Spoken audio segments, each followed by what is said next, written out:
This is not about Donald Trump. This is about a way to manage your own state without actually the federal government coming in and usurping the power of democratically elected leaders. Paul, so Jessica says that Gavin Newsom is mocking Donald Trump, but maybe he's following his playbook. I mean, sending in more and more police into these I bad just told you where I understand what she said. He did it before Donald Trump is copying Gavin Newsom. Well, then what's new? Why is he holding a press conference to announce this new initiative if it's been going on since 2023? What's the new initiative? What is it that he's announcing? This hasn't been going on. Yes, and let's just look at it. During, let's say, what was it, about a year ago, when the New York City subways were even more uninhabitable than they are right now, Kathy Hochul sent in the National Guard. Nobody said boo. That's right. Why? Because there was no patina of Orange Man bad, of course. And you got Obama now weighing in like he's relevant anymore. And I'm sorry, but this ship sailed, stay in, Martha's Vineyard where they love you.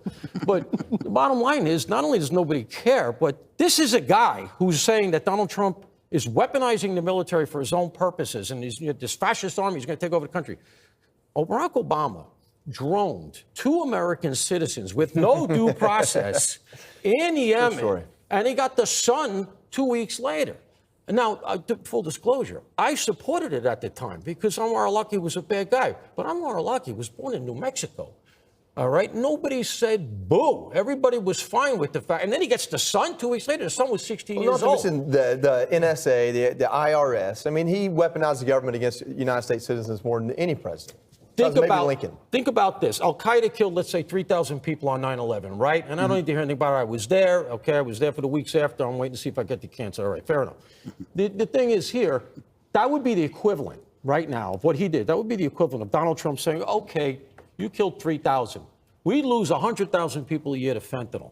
So I'm going to drone the leader of the Sinaloa and Jalisco cartels. Oh, and by the way, I'm going to drone whoever's running the factories in Southeast China making fentanyl and other synthetics that are shipped to America that are killing all of these people. Now, if Donald Trump did that, the entire world would melt down.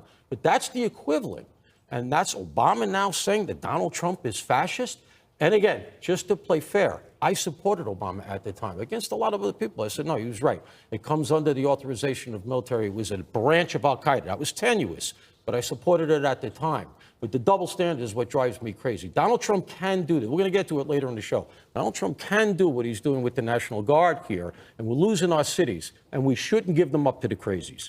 Great points, Paul. Appreciate your expertise. What difference at this point does it make? Join the movement. Feel the vibe. TrumpRap.com, where truth and rhythm collide.